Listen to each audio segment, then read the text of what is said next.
Analog horror. It's something that's been on the eyes of many for the past few months, and something that I also talked about in length in the last upload. Whether you were introduced to it years ago through Local 58 or recently just got on board with it through the Walten Files or the Mandela catalog, it's a fairly popular genre for independent creators. And although a lot of people may see analog horror as just TV static pausing for a funny face to pop up for 2 seconds, I do think there's a lot of merit to these web series. Despite its flaws at times, I am an enjoyer of the medium. And something that's undeniable is that some of the most quality analog horror projects to come out of the medium have been FNaF related ones. Starting with the Squimpus tapes, the VHS style snowballed into several original inspired projects similar to it. Very prominent examples being the Walten Files, the MemeBear VHS tapes, and one that for some reason I think is heavily underspoken about while in the discussion of this. Unfortunately, I think a lot of people just group it in with all the other series that have done the analog horror tropes that also followed the FNaF trend without giving the full recognition that it deserves. Harmony and Horror is a FNaF-inspired analog horror series that's been going on for a good span of over 2 years. Battington, the creator of the series, has been in the community for quite some time now, making gameplay videos and short sketches that are sometimes related to FNaF and sometimes weren't. From what I could see, he started getting into 3D modeling in 2018, using those skills he picked up along the way to make the first tape in a long discography going forward. Although there could be a lot of elements from these videos that may seem derivative from other people's fan work, the story and visuals that will follow as the series matured would be astronomical. The visuals at the end are some of the most impressive I have seen in the entire subgenre of analog horror. Granted, that might not be the highest bar when it comes to your competition, but even so, the quality of the series is unprecedented,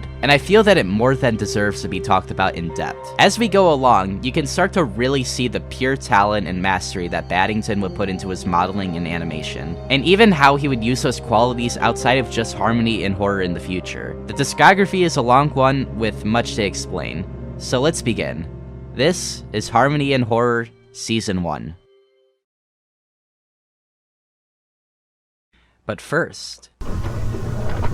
Hey, you there.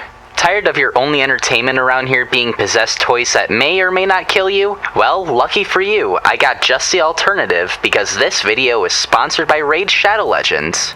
Raid is a mobile game for Android and iOS, and let me tell you, the game has loads of content, fun, engaging PvP and PvE battles with many challenges and champions to choose from. Over 600 now. And I definitely say it's an upgrade from your doll that may or may not have an angry spirit in it. Raid also has an insane variety of bosses too, such as Baumel, the Dreadhorn, a fiery boss from the Doom Tower that will be sure to give you a challenge. I'm personally a huge fan of turn-based action games, and Raid would definitely be my #1 choice for that on the go. Raid is always updating with new content as well, and right now, it's running a huge series of summer splash events for the entire month, with particularly great-looking skins for the Dwarf Trunda. Raid is also currently running a special Deliana chase event in which you have the opportunity to get your hands on a brand new legendary champion, the amazing Deliana from the High Elves faction. All you gotta do is log in and play Raid for 7 days between now and July 28th, and you'll get the champion for free. Deliana is one of the strongest support champions in the entire game, so it'll be a great reward for beginners. This, right now, is the best time to get started on Raid Shadow Legends, and if you click my link in the description or scan my QR code here, you'll get unique bonuses up to $30. We're talking things like the epic free champion Tayroll, 200,000 silver, 1 energy refill, and 1 XP boost, as well as 1 ancient shard. All the rewards will be waiting here in your inbox. It wouldn't be wise to miss all this content, so download Raid Shadow Legends today. December 25th, 1985. We start with home footage of a wooden doll. We'd go on to know this doll's name as Henry from the title, as well as other tapes going forward. What's interesting is that you can faintly hear what seems to be a little girl talking in the background.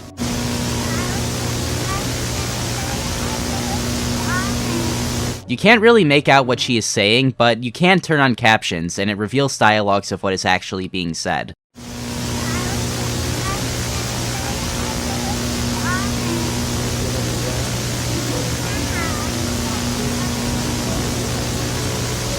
The little girl is talking to her father about pulling the arm off the doll, and how Henry now won't stop crying.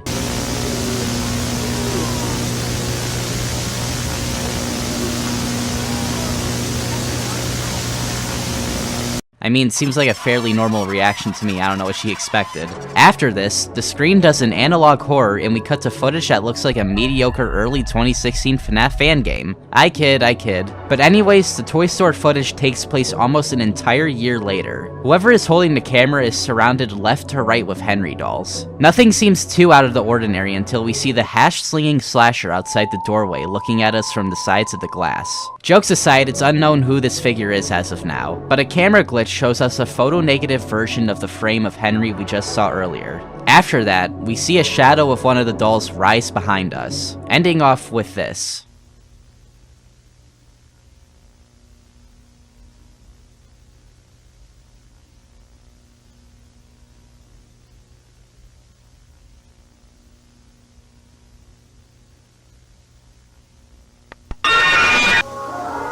For the remainder of the tape, we get dialogue from a Henry doll. Dialogue telling us about something or someone being trapped in the doll. They only feel pain, and they want to get out.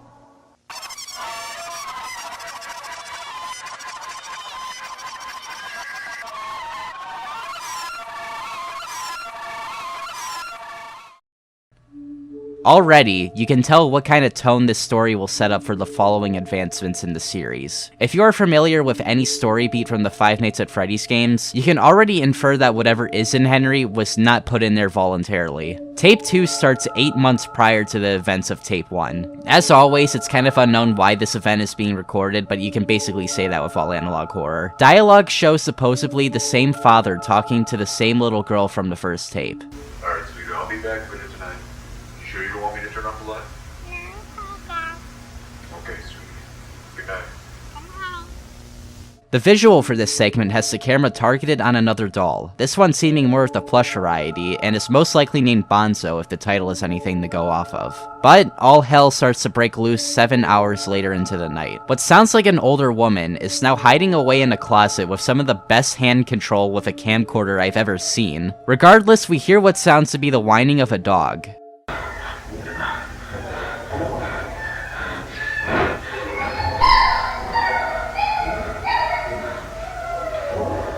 Until the door opens, and we see what seems to be a Bonzo animatronic, covered in blood before moving towards the person behind the camera. We cut back to the doll hours prior to this happening, before cutting back to the person in the closet at 9 PM. Something about the Harmony and horror tapes that I really do appreciate is the fact that the camera always gives the exact date and time of an event. It's something that is very useful to piece all of what happens in a given sequence together, and we are going to use that fact in the discussion of these tapes all throughout this video. Something that I feel a lot of analog horror videos, and obviously the FNaF timeline in general, lack is the explanation of when certain events or where certain things take place. So thank you, Battington, for making my job a ton easier. Alright, but anyways, the next thing that we see is the Bonzo animatronic attacking our documenter. We then see the Bonzo doll looking back at us, with a twisted silhouette of a face in the top right corner. We would later go on to know this character as Gloria, but for now, we do not know who or what this character is, and how they are relevant to what is going on currently. The only thing that we can infer is that she was the one attacked during the scene with the Bonzo animatronic.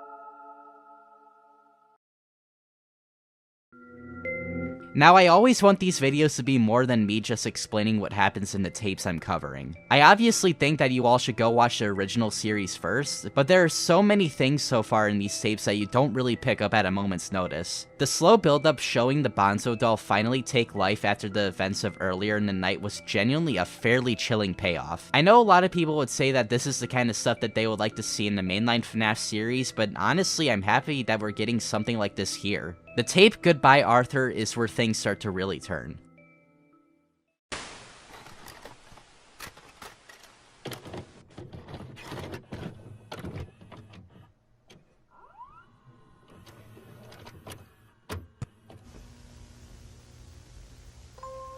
Hello again, children. The episode starts off with a sing-along tape of the Ice Cream Man animatronic, before cutting to backstage footage of the robot slumped over, which arguably does look pretty similar to something else, but hey, I'll cut Battington some slack here, this is only the 3rd episode. Another key detail is that we can actually see a Henry doll slumped over just to the left of Ice Cream Man 2. This scene plays out as one of the most important so far. Look at that. What do you think? New mascot will get the kids' attention, huh? We hear a man named Martin talking to another man named Arthur. In this discussion, it is revealed that Arthur knows what happened to Bonzo despite Martin trying to cover up the allegations in the conversation. I know what you did with the dog. What? The dog, Martin. I don't understand. Don't play games with me, Martin. I told you to knock it off, but you did it anyway. Arthur reveals to Martin that his actions can't go unpunished, and he made arrangements to leave with his wife and kids. So that's why you did it. You think that killing it and turning it into one of those monstrosities that I said would be a bad idea is the way to fix it? Oh, Martin. I wish you had gone down this path. But it's going to be okay. I'm taking the kids. What? Marie and I will watch over them until you sort yourself out. Understandably, Martin is kinda peeved off that his children are about to be taken away from him, so he already killed his wife, Gloria. I fixed that little problem. What do you mean, you? No. Oh, Mark. What have you done? First the dog wouldn't listen to me, then my wife. I think the only thing I've learned through all of this is that I am not going to let anyone let me down, including you!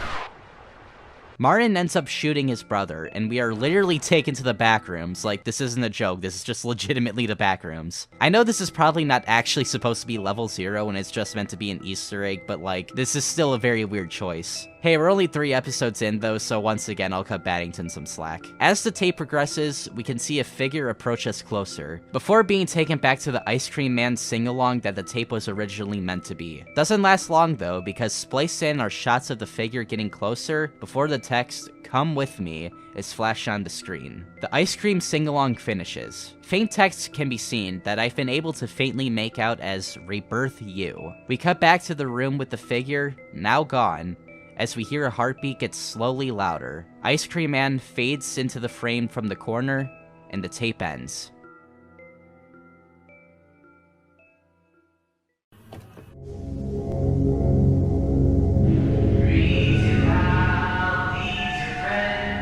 Tape 4 starts with an image and a video advert for the Henry toy. Henry sings the nursery rhyme "Twinkle Twinkle Little Star." Spliced into this recording, we can see footage that appears to be a car's headlights passing through a building. We can see the Henry doll on the floor of the building, camera placed directly next to it. For the 3rd cycle, he loses his eyes, cutting back to the doll on the floor. We can see the Ice Cream Man animatronic now present as well, making a rapid clicking noise. The 4th cycle's audio is completely muted, being interrupted by the EAS alert sound, after which we get this visual.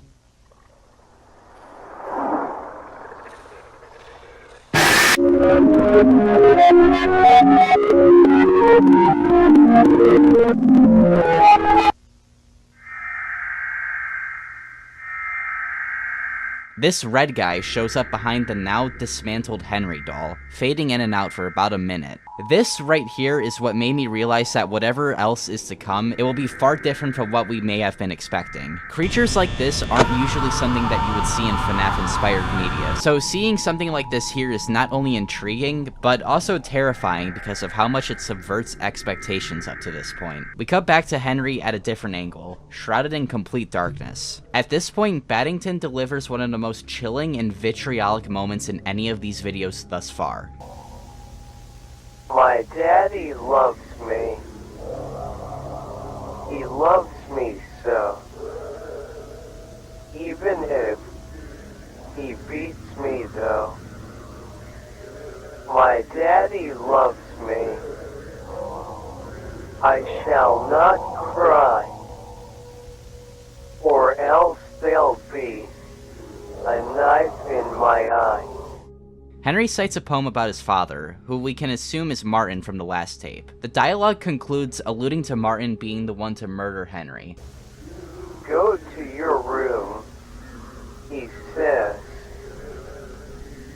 I'll surprise you at night. Who we now know is his own son, and have his spirit manifest into the doll. Good night. Good Moving on to tape 5, we are introduced to a new character, Sophia the singing marionette. The backdrop she's in is very out of place with the doll itself. You can very clearly see candles set up around her, as well as these ball things. Whenever Sophia talks, you can hear another voice layered over hers as well. Hello, I am Sophia. This footage cuts to another doll of a baby crawling on a floor. It stands up, and it starts running around before standing still to look right into the camera. We cut to footage of our good pal Ice Cream Man headbutting a wall, and we see the mask of the baby now broken and bleeding.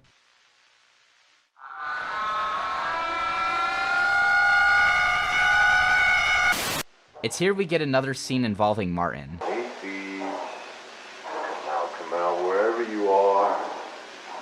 Daddy's got a special surprise for you. Macy! I order you to come here right now!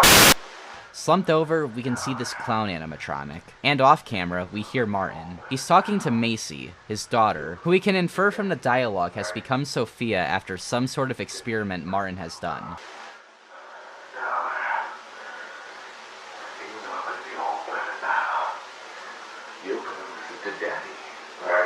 The doll seems like it's being obedient to Martin's orders, and we get this end segment with Sophia supposedly attacking Martin. What are you doing? Get back in your room like I told you to. What do you want? Didn't you hear me? What's the matter with you? You got cotton in your ears?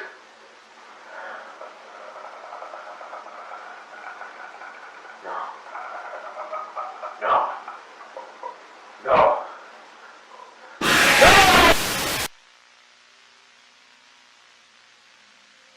The clown animatronic shows up once again, laughing at us.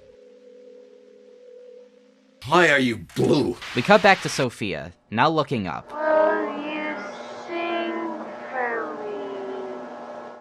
We're given two options for this question, but there is only one in the playlist, and it's the no option, meaning that this one is most likely the canon choice. Either way, if you do choose yes, a scene plays out of Sophia's head slowly coming closer to the camera before glitching out and slowly ending. But if you choose no, a similar scene will play out, but this time, the jaw of the doll dislodges and its snake tongue attacks the camera. It's very key to note that this transformation looks incredibly organic. Whatever went on that made these souls and toys the way they did is obviously very, very different to how we're familiar with spirit possessing and things that this is based off of. The tape once again ends off with Martin laughing into the camera.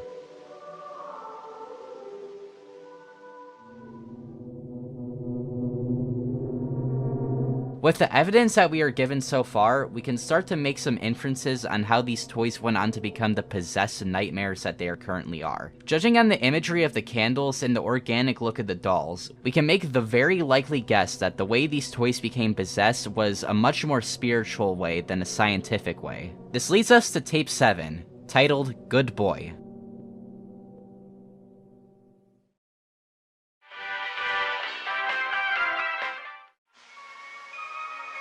Are you tired of the same boring days repeating over and over again? The tape starts off with a commercial questionnaire. Nobody you share your secrets with? A brace! This commercial being for the Bonzo toy from a few tapes back, which we learn are generally referred to as Stitch Buddies. The narrator gives off demonstrations of everything the toy can do, before the audio and background cut out after it is stated that the toy will keep your darkest secrets. The camera transitions to Martin, giving orders to the Bonzo doll. After telling it to stand, it twitches rapidly before flickering the lights on and off, transforming into a giant animatronic that we saw a few tapes ago. We then cut to Bonzo, now sitting on a table. For a brief moment, we can hear Martin ranting about wanting to harm someone who has supposedly wronged him. Goddamn prick out of the hang by his jaw. Let's see who's the fraud now.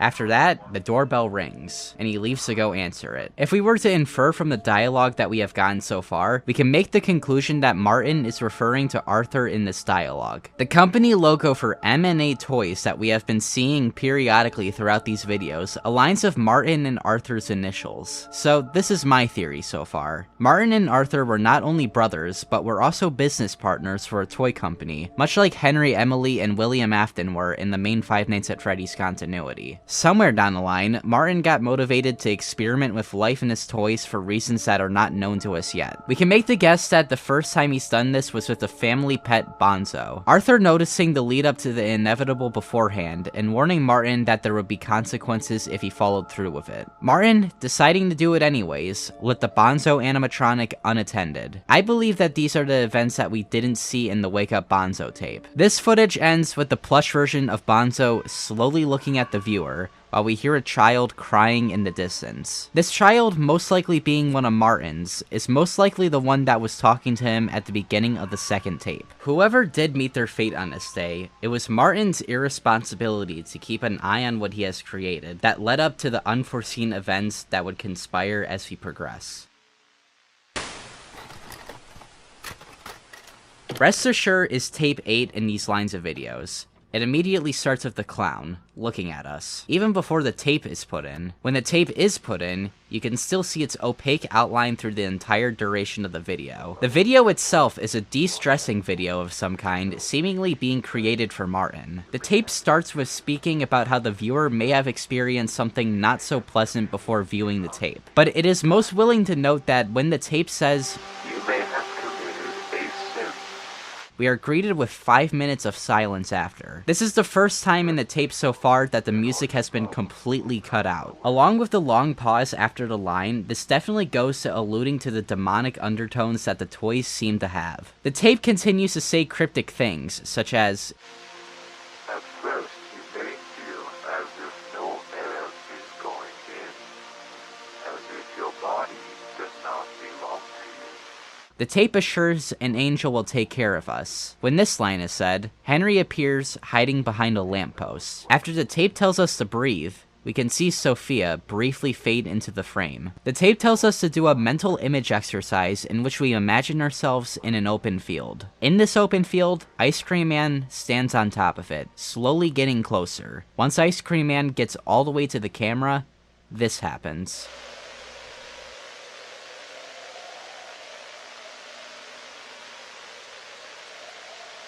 Not even your brother. If it wasn't obvious by now, Arthur is Ice Cream Man. After shooting his brother in the Goodbye Arthur tape, he does the same ritual he had done with Bonzo before him to turn Arthur into one of those self-proclaimed monstrosities from before. Now pictured is a jack-in-the-box, the silhouette of the clown marked on it. The box suspensefully winds itself further along, abruptly stopping itself. Just as you think something is about to pop out of the box, the clown shows up from the right angle of the screen.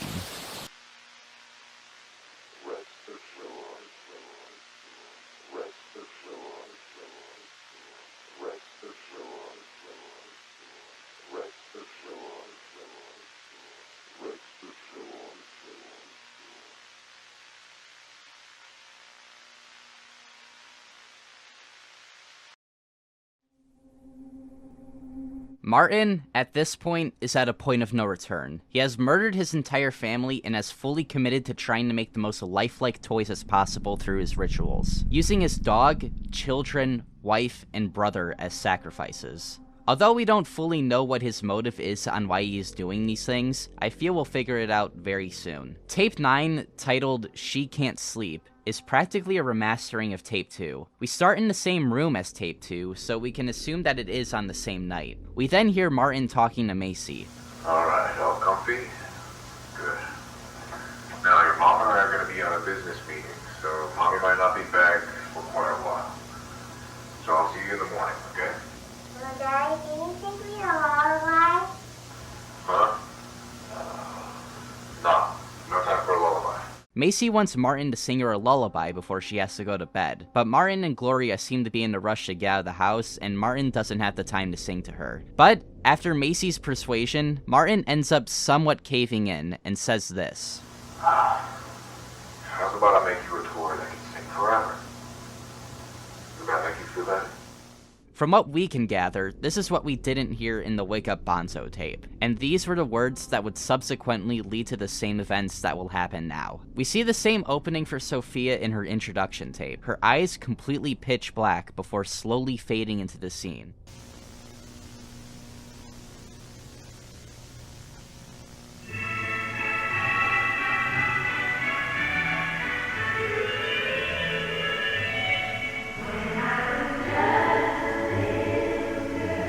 Sophia starts to sing a song. The song abruptly cuts out, revealing a very human face underneath the shell of the doll. I believe what we are witnessing here is Martin's first attempt at making the Sophia doll work after putting Macy's spirit and being into the toy. After this, we cut back into Macy's room, where we can hear Gloria try to leave the house with Macy.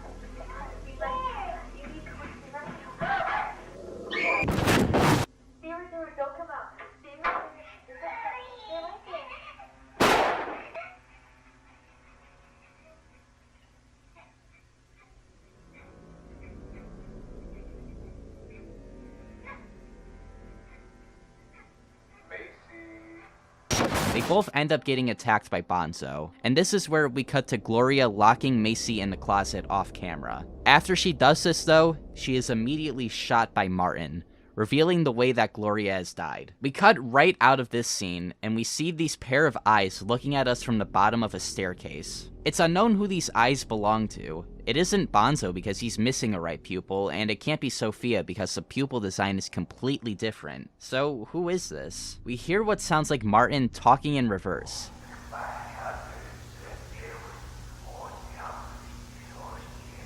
This is what I was able to decipher.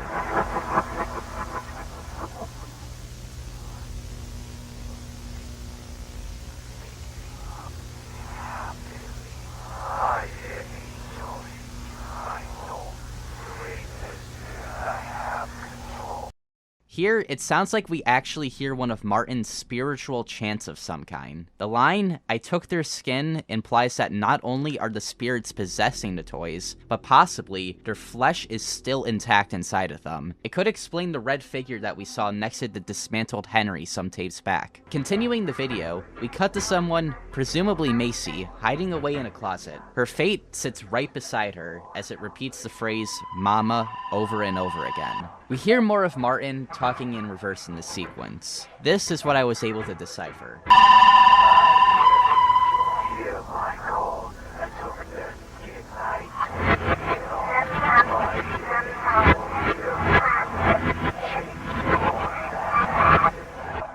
Once again, more of the same chant that we heard from before, but this time, we actually hear a finished verse. "My dear angel, hear my call.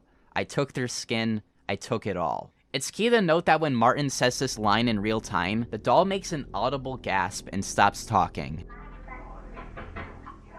After which, we can see Sophia move from her chair right next to our documenter. We immediately cut to a shot of Henry after this. We can hear a pitched voice speak in tandem with the footage, but it's too distorted to make out any sort of actual vocals. If you turn on the captions for the video though,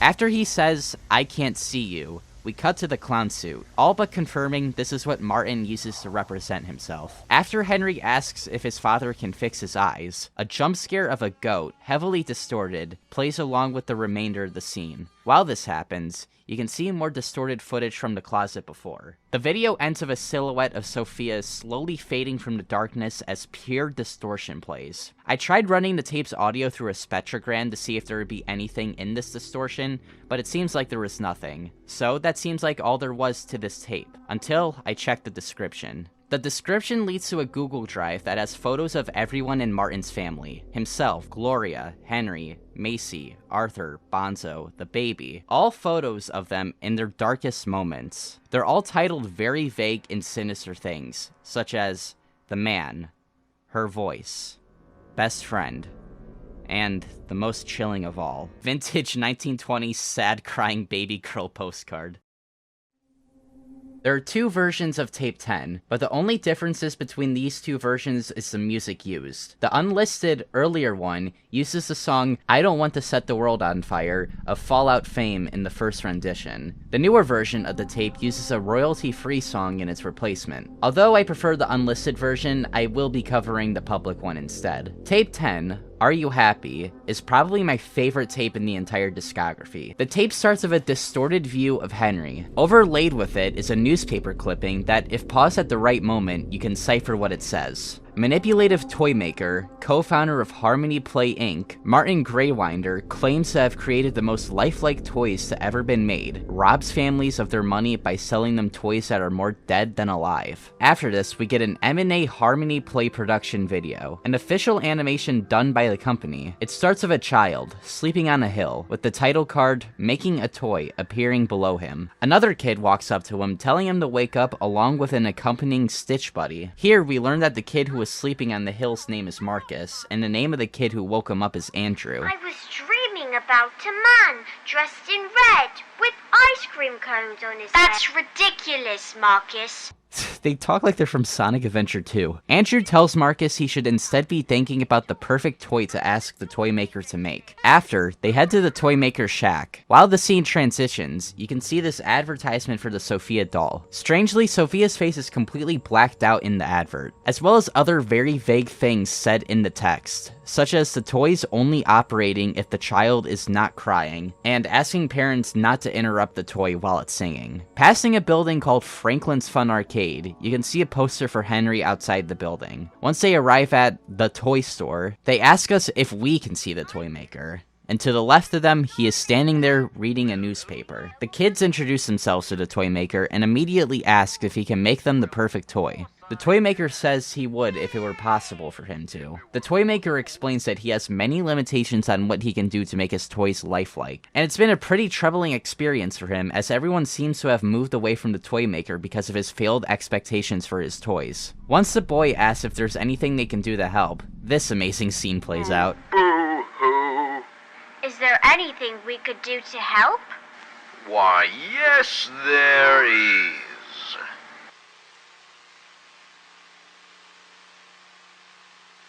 Well, what is it? There are 3. Okay. The toy maker says that there are 3 ingredients the boys need to go and seek out to make the perfect toy. After he says the first ingredient, needle and thread, we cut to a bedroom. The door in front of us opens, and after that, we cut back to the 2 boys. When they are searching for the thread, they find a bag.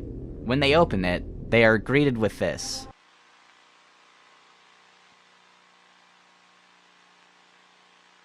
They don't seem to mind too much though, because they found the needle, and are now going back to give it to the toy maker. After this though, we cut back to the hallway where Henry starts walking inside the door. He seems to be picked up though, and he is taken out of the room and the door shuts. After this, the boys come back with paint for the toy maker, and we can see Gloria behind him. The toy maker says the final thing he will need is their dog, Bonzo. After being reluctant, the boys eventually do agree to letting him have Bonzo accompany the toy. We cut back to the bedroom, both doors now opening. Henry walks incredibly fast from the front door to the camera. Before we see him do anything though, we cut right back to the boys who have just arrived in time to see the toy. When they ask where Bonzo is, the toy maker brushes the question off and proceeds to tell them that they need to sing for the toy. Right when the toy maker says this though, a warning says that we are currently watching unauthorized and private footage. The Bonzo animatronic appears and starts getting closer. The text at the bottom even tells us to pray to God as a last resort. The warning also tells us to turn our head around 180 degrees. The warning goes away and the toy maker says to the children that they have done him well and shows them the toy behind the door.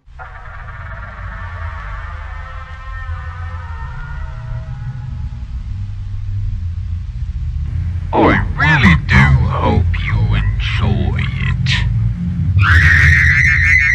We we hear the distorted screaming of the children as they see the Bonzo animatronic. The Bonzo animatronic starts to fade into view just to go away as quickly. After that, we get a montage of victims, supposedly victims of the television program. The final victim showcased is Bonzo. No date of birth, no date of death. Just a subtext, he was still moving when he hit my bumper. So, that was a lot to take in, and if you believe in the theory that I'm about to propose, this tape ties up a lot of loose ends left by a ton of the other tapes. I think it's undeniable that Andrew and Marcus are meant to be stand-ins for Arthur and Martin, the obvious piece of evidence being that their names are similar, but also a lot of their behavior that we see throughout the tape is also aligned with the previous tapes too. Now, on my first watch, I believe that Martin was represented through the toy maker, and although I do believe there are a lot of aspects in Martin still in the toy maker, I believe that generally the toy maker is representing Satan himself. At the beginning of the tape, we get that newspaper clipping which helps us piece together that Martin and Arthur's business was failing and that the public perception of them was dwindling. Strangely enough, Andrew is the first one to mention that the toy maker is in town and says that him and Marcus should give him a visit. It's possible that Arthur could have been the one to first propose the idea of satanic rituals to create the most lifelike toys. Arthur most likely changed his mind on the idea once he started to have to get his family involved though. This can be shown present with the scene of Andrew being reluctant to give up Bonzo to the toy maker, but Marcus being the one to push him to. After everything with Martin started to go out of hand, Arthur tried to step in, but before he could, Martin had already killed his entire family and proceeded to kill Arthur as well. Once this is done, he stuffs the flesh of their bodies into the toys, bringing them to life in these insanely monstrous ways. The song that the toy maker made the two sing was not a song, but rather a demonic chant to activate Bonzo. Possibly the same chant that we heard Martin saying in reverse in the tape prior. We can infer this because it would be the only logical explanation as to why the audio would have been muted. And the fact that the toy maker, who we are saying is a representation of Satan, made them chant this. Everything has gone to point that this tape is supposed to be a symbolic origin story to how things have gotten as bad as they have, and the way that it was presented was no short than brilliant in my opinion. The end with the list of victims is still a bit tricky to figure out though. The two boys have very objective causes of death and they correlate to the TV show itself, even down to being able to draw parallels between them and Andrew and Marcus. Bonzo is obviously self-explanatory, but the first victim, Amy Wilson, is confusing me. She stopped screaming when her spine came out. I don't think this was a victim of the broadcast, but we're gonna have to figure that out later. This video also had an unlisted video in its description. In it, it shows the faces of all the family members, aside from Martin, all in their post-possession forms. It lingers on the face of Gloria for the longest, and abruptly cuts. The name of the video looks like it would be the link itself, but unfortunately trying to put the name of the video in a link shows that it either doesn't exist or isn't available anymore, meaning that we're gonna have to move on to tape 12, Rebirth. The video opens with a camera moving around a nursery room of a house, transitioning to a conversation between Martin and someone named Mr. Stewart. This conversation gives us immediate clarification of the loose ends left in the tape prior. The conversation starts with Martin asking if he was called in over the Harmony broadcast incident. My son loves your toys. He loves your show. Which is why we are here. The Harmony broadcast incident. Mr. Stewart says that Martin has been claiming that the station was hijacked and that an investigation is still ongoing about it. But what he was really called in for was to be questioned about the whereabouts of his intern, Amy Wilson. If this isn't about the incident, what is it about? This is about your intern, Mr. Greywater. The whereabouts of Amy Wilson. When this is said, you can briefly see a photo of Martin distort to look more like the clown. It keeps doing this until the transformation completes, and we cut to what looks like footage of the inside of a vent. Fading in and out, we hear crawling come closer to us, ending with Sophia coming to attack the camera. We then see the same baby from a few tapes back with someone trying to wait for it to come closer. I'll just let this scene play out for you all.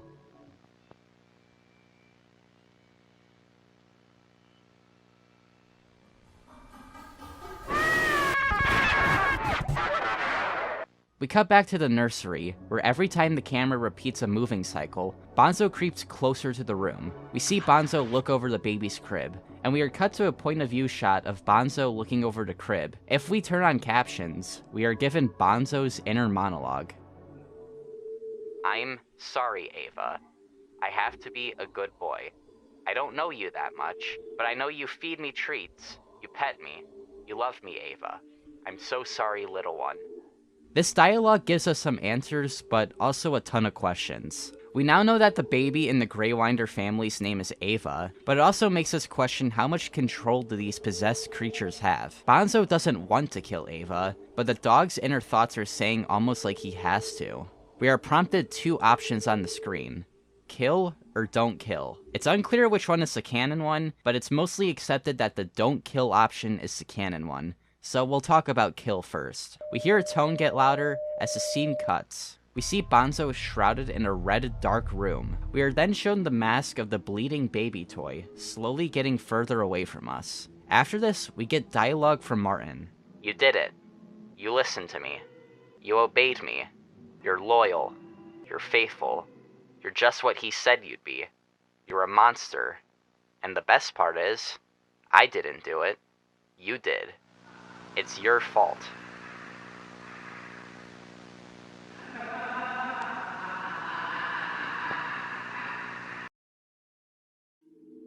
If we choose not kill, though, a voice commands Bonzo to not kill, and we cut back to him standing beside the crib. After a while, we see Martin get up and attack Bonzo. We cut to Bonzo staring at us and letting out a loud, distorted scream. We then get the following text. You disobeyed me. I knew you were broken. There's something I'm missing. I was so close. But it's not my fault. It's not my fault. It's not my fault. Not my fault. Not my fault. Not my fault. Not my fault. Not my. We cut back to the clown, hearing the crying of Ava in the background, which gets abruptly cut out. Either way, Ava still dies.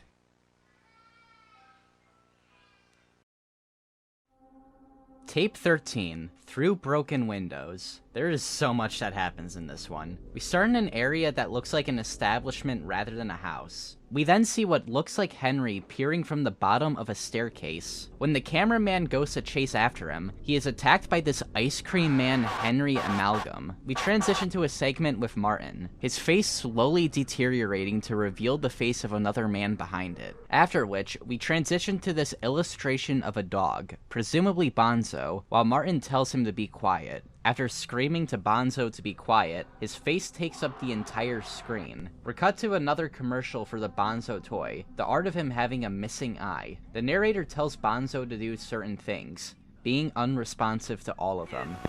Watch as he does everything we say! Bonzo, sit! Bonzo, stay! After he says this, Bonzo, stay quiet. the real Bonzo looks at us and we see Henry show up, singing about wanting a toy. We're cut to another advert, this time for Henry. When the narrator says Henry only speaks when spoken to, he becomes monochrome, and we see Gloria show up behind him. After which, another Henry rises from behind the logs. We then see this illustration of a man with a red beard. He gets closer to us, before starting to sing. We get this frame of him, sharp teeth and all, looking into the camera. After that, we see an ice cream man advert, confirming that this red-bearded man is Arthur. Unlike the other two, Ice Cream Man actually speaks in his advert. This is what he says. That's right. Hello, everyone. I'm the Ice Cream Man. Have you ever had a dream? One filled with colors and brought you joy? Me too. I'm so very happy to see you follow your passion. But just remember, kids, dreams can be forgotten, but nightmares last forever.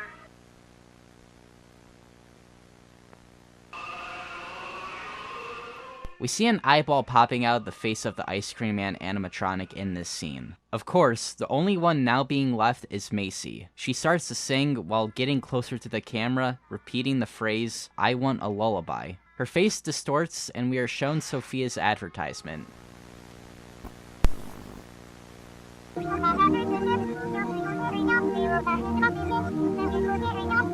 Reversing the audio here gives us the same chant we heard Martin saying in the She Can't Sleep tape.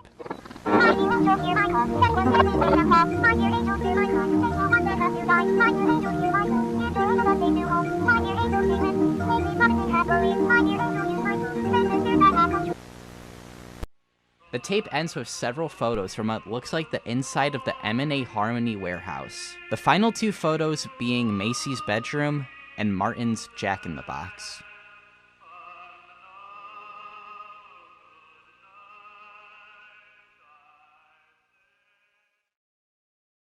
What Went Wrong is a direct continuation of Tape 10. Remember how I theorized that the toy maker represented Satan in my original analysis? Well, in this tape, he is most definitely supposed to be representing Martin. The tape starts with the toy maker, now with a very visible pentagram on his forehead, saying that no matter how many times he seems to perfect the equation, there is always something that seems to go wrong. The toy maker singles out Andrew for being the reason the toy failed. He said that his doubt is the reason why it went wrong. After that, he delivers a very familiar line. I am not going to let anyone let me down, including you!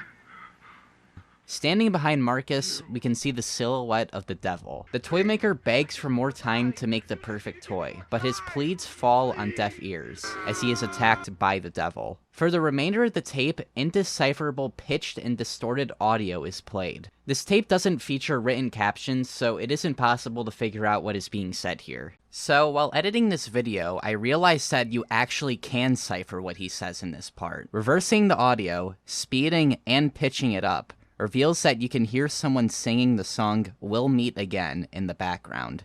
Take a listen.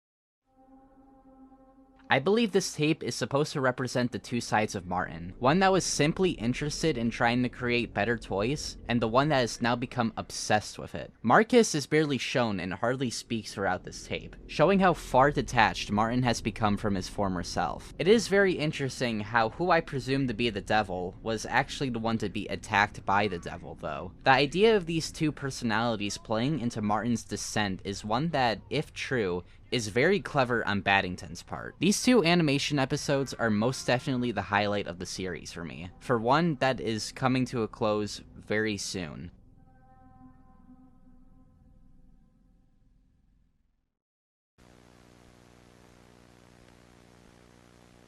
Good morning, ladies and gentlemen, and thank you for tuning in to Walten 13 News.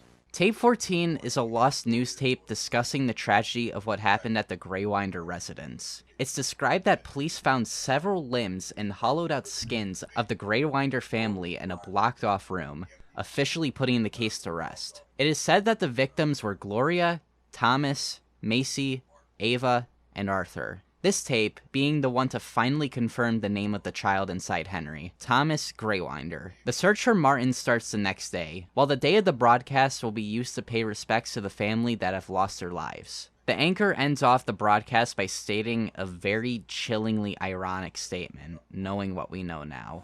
May God bless their souls. Rest in peace. The remainder of this tape shows us photos of the Greywinder family, only the final one featuring Martin. When this photo shows up, the music cuts, and the photo fades away slowly.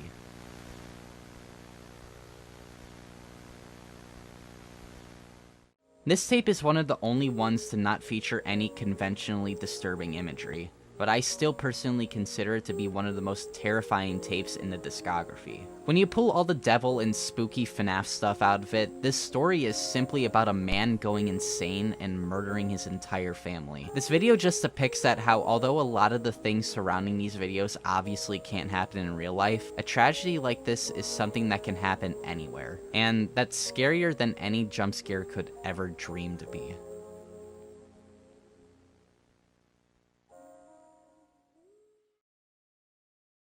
But enough of that, let's go back to the funny clown. Tape 15 seems like it's simply titled gibberish, but the title is actually a very simple Caesar cipher. Decoding the letters one character back reveals that it is meant to spell out "they are inside the building." The tape is a training video for how to be a nightly patrol guard for the M&A HARMONYPLAY Inc. establishment. Employees are always meant to have a camera on them, documenting what's going on, which is a fairly good explanation as to why all of this is documented in the first place. The person giving the guide ends the guide with very normal instructions. If any toy were to go missing, find it.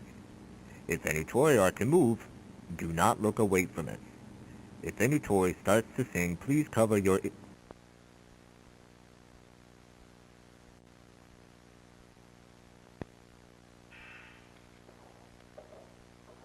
Walking across the store, we are met with the same angle we saw all the way back at tape 1. Henry looks at us from the dark, and when the documenter once again shines his flashlight on him, we are greeted with something unexpected.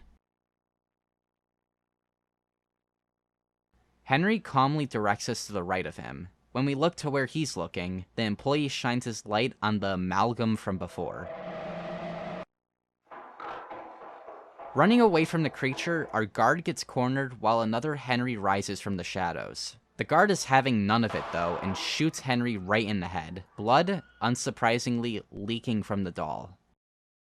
Now remember when I said I thought Macy was the one who attacked Martin in this scene? Well, I was wrong. This is the same audio from the end of Don't Cry. Now we see it from Martin's perspective. He's trying to demand Arthur to listen to him, but Arthur instead attacks him, and the tape ends. A very short installment, but one I do appreciate. Tape 17 is a learn to count video, featuring Ice Cream Man. The tape is actually fairly normal until the end. The counting segment makes up the majority of the video. Before we could count to 10 though, we are thrown back into the toy store, Christmas gifts aligning the wall of the window as cars pass by. We start to count again, seeing many Henry dolls fade into view as the numbers are said. When we get to 10, we see the shadow of the Ice Cream Man amalgam, staring directly at us. We cut back to the Christmas gifts, all of them being open. From the shadows, Henry rises.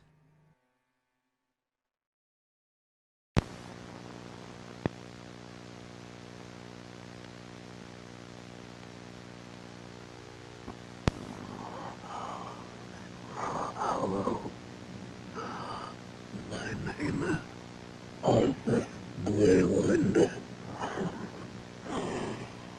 I may not look like myself, even without this shell, but it's me. My business did this to me. He's not well. He's suffering. And he took it out on me. He took it out on it. On my family.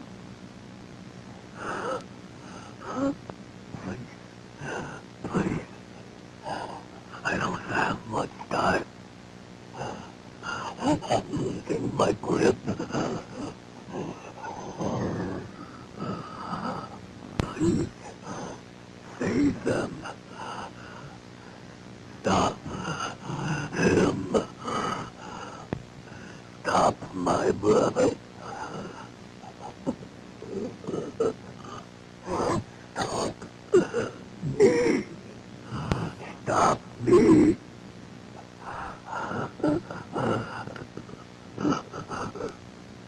Gloria, please, if you're watching this, I love you.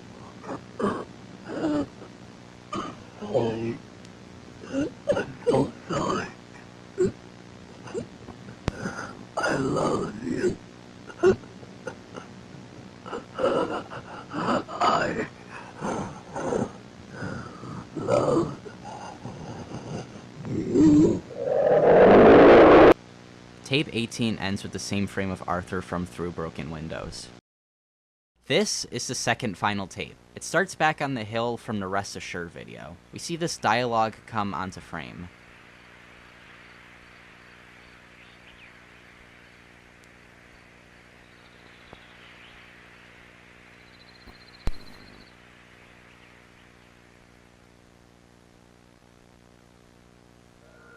After that, we cut to Gloria, peering from a door frame. In the background, this dialogue can be heard. You can find me in darkness, but never in light. I am present in daytime, but absent at night. In the darkest of places, I hide in plain sight. What am I? Gloria's expression starts to become more normal, and dialogue comes on screen of her pleading with Martin to stop. He's hurting their children, the same children who loved him and were proud of him. How what Arthur said was true, and that he only wanted to protect the children. Gloria asks Martin if he can see the monster he's become. A heartbeat gets louder after this, as Gloria's expression becomes more shocked. Martin starts to destroy the TV, leaving Gloria to let out a gut-wrenching scream.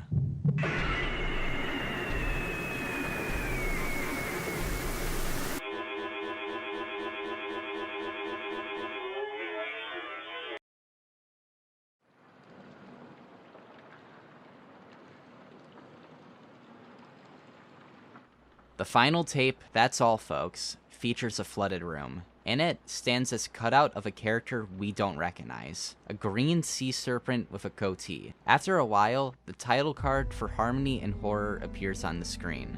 But in the description lies a code, Morse code. Translated, it gives us this message. The show must go on, isn't that right, gang? This is not over. So, that was Harmony and Horror. And before I do give my closing thoughts, I will mention some things. Yes, I am aware that there is a Season 2 that is currently ongoing. I'll cover it when that season finally concludes, as the parts are releasing much less frequently as the original Harmony and Horror tapes did. They're a lot longer though, so they'll definitely segment better when a video is due. For now though, I cannot recommend these tapes enough if you're interested. The visuals of Season 2 just get better, and the work that Battington does here is genuinely phenomenal. Harmony and Horror is a story that you don't really see reciprocated in other media like it. It's so much more raw and full frontal with what it's trying to tell you than many other stories in the same vein that really only rely on implications to tell a coherent story. Horror now usually gets criticized for being nothing but non-stop jump scares that play on basic biological fears of humans, and although this series does that to an extent too, the other things surrounding the full frontal scares are what really get me about it. Battington has been using these practices in non-Harmony related projects too, such as his phenomenal FNaF VHS tapes, meant to be remakes of the Squimpus series, and honestly they're probably the best VHS tapes in the genre since the Squimpus tapes. I am honestly really anticipating episode 3 of season 2, and I still implore all of you to check out the first 2 episodes of season 2 yourselves. In conclusion, Martin was just having his Heisenberg moment. Alright, I've been Dags, and until next time, see ya.